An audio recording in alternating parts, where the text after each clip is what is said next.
Hello everyone, today we will start exercise 8.3 question number 8.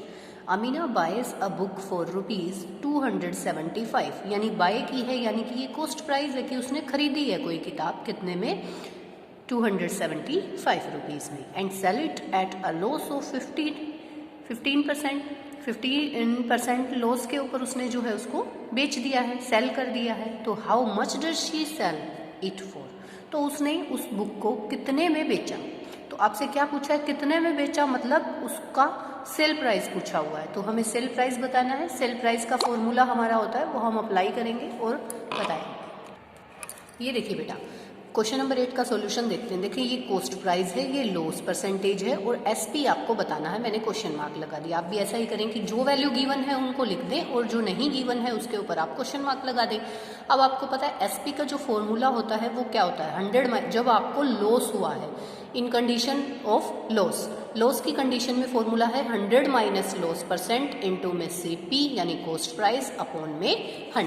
तो देखो यहाँ मैं सारी वैल्यूज़ पुट करती जाऊँगी. माइनस का ये 15 मैंने ले लिया, परसेंटेज था तो 15 है ये, ठीक है. कॉस्ट प्राइस 275 आपका और अपॉन में 100. तो अब देखो 100 से अगर 15 को हम माइनस करते हैं 85 इंटू 275 अपॉन 100, ये हमारे पास आ गया. अब हम इसको कैलकुलेट कर लेते हैं क्या आएगा. देखें तो इसकी मल्टीप्लिकेशन जो है मेरे पास क्या बन जाती है, 23375, ये अपॉन में 100 है मेरे पास. तो हमारे पास आंसर क्या आ जाएगा. देखो ये 57 से पहले क्योंकि 2 जीरो हैं तो यहाँ आप डेसिमल लगाएंगे और यहाँ 233 रुपीज़ कितना आ गया, 233.75, ठीक है. इतने रुपए आ जाएंगे. अब हम क्वेश्चन नंबर 9 की बात करते हैं. क्वेश्चन नंबर 9 जो है वो क्या कह रहा है, देखो find the amount to be paid at the end of 3 years in each case. मतलब आपको हर एक केस में टाइम तो 3 ईयर का लेना है, टाइम तो वही लेना है. देखो आपका प्रिंसिपल चेंज हो गया, रेट ऑफ इंटरेस्ट चेंज हो गया. आपको जो है इस तरीके से इसको करना है. तो देखो बेटा प्रिंसिपल फर्स्ट पार्ट में प्रिंसिपल आपका ₹1200 है, 12% पर एनम. और यहाँ आपका जो प्रिंसिपल है देखो ये चेंज हो चुका है तो यहाँ टाइम सेम रहेगा. आपको सिंपल इंटरेस्ट जो है बताना है. तो देखिए इसको कैसे करेंगे. हमारा जो है फर्स्ट पार्ट है, हमारे पास जो फॉर्मूला है सिंपल इंटरेस्ट के लिए, आपको यहाँ अमाउंट बताना है. अमाउंट बताना तो उससे पहले आपको सिंपल इंटरेस्ट निकालना होगा. सिंपल इंटरेस्ट कैसे निकलेगा, सिंपल इंटरेस्ट का फॉर्मूला होता है principal into rate of interest into time upon 100. तो ये शॉर्ट फॉर्म में P into R into T upon 100, ठीक है. तो बस केवल फॉर्मूले में आपको वैल्यूज पुट करनी है. पर एनम है ये. तो देखिए ये प्रिंसिपल ये रहा, रेट ऑफ इंटरेस्ट 12% है, टाइम 3 ईयर है, अमाउंट ये, ठीक है. निकालेंगे हम अमाउंट. तो 1200 इंटू में 12 इंटू में 3 और अपॉन में 100. ये जो 100 होता है ना बेटा, ये इस परसेंटेज का जो रेट ऑफ इंटरेस्ट पे परसेंटेज लगी हुई होती है ना, इसका 100 होता है, ठीक है. तो 2 जीरो से तो आप 2 जीरो काट दो, ठीक है. अब इसकी मल्टीप्लिकेशन करेंगे. 12 को 12 से करते हैं 144 आता है और 3 से फिर हम 144 को 3 से करेंगे. तो ये कैलकुलेट करके देखें तो यहाँ मेरे पास जो है मल्टीप्लिकेशन के बाद आया है 432 रुपीज़. 432 सिंपल इंटरेस्ट आ गया बेटा. तो अमाउंट जब भी आप निकालोगे तो अमाउंट का फॉर्मूला क्या होता है, अमाउंट यानी वो टोटल मनी. देखो कोई भी आपसे पैसे उधार लेता है ना, तो उसको प्रिंसिपल, जितने रुपए आपने दिए उसको प्रिंसिपल कहते हैं. तो किस रेट ऑफ इंटरेस्ट से दिए कि भाई 100 रुपये पे कितना लग रहा है, तो वो 12% यानी 100 रुपये पे 12 रुपये ले रहा है वो. टाइम 3 ईयर है. तो अमाउंट जब बतानी है तो ये 1200 तो है ही है, उसके ऊपर जो है एक्स्ट्रा मनी यानी कि सिंपल इंटरेस्ट लगा के बताएंगे तो वो क्या होगा. तो अमाउंट का फॉर्मूला होता है बेटा प्रिंसिपल प्लस यहाँ हम सिंपल इंटरेस्ट ऐसा ही लिख देंगे. तो ये 1200 हमारा था प्लस में 432. इट मीन्स हम इसको ऐड करते हैं तो देखो ये 2 ये 3 और 4 और 2 6 एंड 1 ₹1632 उसको एट लास्ट मिलेंगे. अब इसी टाइप से आपका जो बी पार्ट है देखो बिल्कुल सेम है. प्रिंसिपल ये आ गया, ये आपका रेट ऑफ इंटरेस्ट आ गया, ठीक है. ये रेट ऑफ इंटरेस्ट आ गया, इसको आप लिख सकते हो रेट ऑफ इंटरेस्ट. रेट जो है वो क्या है 5% और इसी तरीके से आप क्या करेंगे, सिंपल इंटरेस्ट निकालेंगे। सबसे पहले P × R × T अपॉन 100, और यहाँ पे इसकी वैल्यूज़ को जो है पुट कर देंगे। प्रिंसिपल 7500, रेट ऑफ इंटरेस्ट 5% और टाइम 3 इयर्स, और अमाउंट आपको निकालनी है। बिल्कुल ए पार्ट की तरह आप इसको करेंगे। ये क्वेश्चन आप खुद से करके देखेंगे आगे, ठीक है, इसको खुद से ट्राई करेंगे। कुछ नहीं, अब तो कैलकुलेट ही करना है, सारा तो मैंने बता दिया आपको, तो इसको कैलकुलेट करके इसका आंसर आप फाइंड आउट करेंगे, ठीक है बेटा।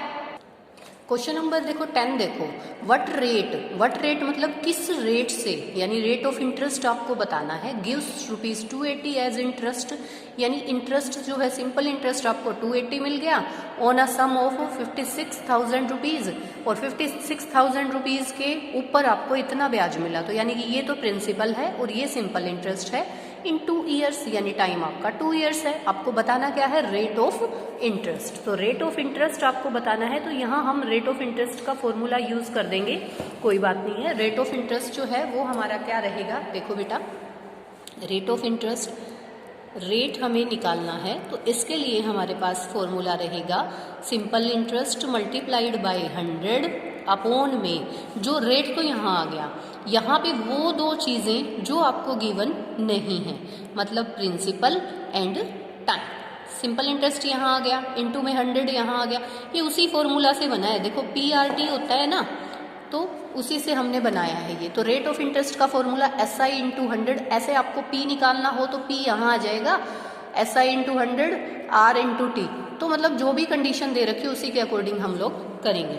तो देखो यहाँ SI की वैल्यू 280 है, इनटू में 100 हम लिखेंगे। उसके बाद प्रिंसिपल आपका 56,000 रुपीज़ था, इनटू में टाइम की वैल्यू आपके पास 2 ईयर्स है। तो देखो इन 2 जीरो से आप ये वाली 2 जीरो कैंसिल आउट कर दो, इस वाले से ये वाली 28 1 जा एंड 28 2 जा 56, तो ये आपका 1/4 आया, 1/4 आया। लेकिन फ्रैक्शन में हम कैसे बताएंगे, तो इसको आप डेसिमल में बता दीजिए, कोई दिक्कत नहीं है। तो ये हमारे पास कितना आएगा, नहीं जा रहा हमारा जीरो पे, 4 2 एंड 5%, 0.25% जो है इसकी रेट ऑफ इंटरेस्ट आपकी वैल्यू आ जाएगी। अब देखो हमारे पास क्वेश्चन नंबर 11 है। अब 11 क्वेश्चन नंबर में आपको क्या बोला गया है, सबसे पहले आप ये चीज़ देखेंगे कि आपको कहा क्या गया है। If Meena gives an interest of ₹45 for 1 year in 9% per annum. देखो मीना ने इंटरेस्ट 45 रुपीज़ दिया, 1 साल के लिए, 1 ईयर है 1 साल के लिए, यानी टाइम पीरियड 1 ईयर हो गया। Simple interest 45 rupees and rate of interest आपकी 9%। What is the sum she has borrowed, भाई उसको कितने रुपए जो हैं वो देने हैं, ये बताना है आपको। तो कोई दिक्कत नहीं है, हम बता देते हैं। देखो इसमें हमें सबसे पहले क्या बताना पड़ेगा, हमें प्रिंसिपल की वैल्यू बतानी पड़ेगी, क्योंकि इंटरेस्ट सिंपल इंटरेस्ट दे रखा है, टाइम दे रखा है, रेट ऑफ इंटरेस्ट दे रखा है। आपको दे क्या नहीं रखा है, प्रिंसिपल नहीं दे रखा है, यानी वो मनी बतानी है, ठीक है। तो मैंने जैसे कि आपको पिछले क्वेश्चन में ये फॉर्मूला बताया था, रेट बताना था, तो आपने ये फॉर्मूला यूज़ किया था। अब आपको प्रिंसिपल की वैल्यू बतानी है, ठीक है। प्रिंसिपल जो है वो आपका क्या रहेगा, SI इंटू में 100 अपॉन में R इंटू T। देखो जो चीज़ यहाँ पूछी है ना वो यहाँ आ जाएगी, बाकी दो जो चीज़ें हैं ना PRT होता है, जैसे P पूछा है तो P यहाँ RT आ जाएगा, और SI इंटू 100, ऐसे ही T पूछा तो T यहाँ चला जाएगा, P इंटू R आ जाएगा, ठीक है। तो जो भी कंडीशन है उसके अकॉर्डिंग हम लोग चल पड़ेंगे। अब 45 रुपीज़ तो सिंपल इंटरेस्ट है, इंटू में 100, ठीक है।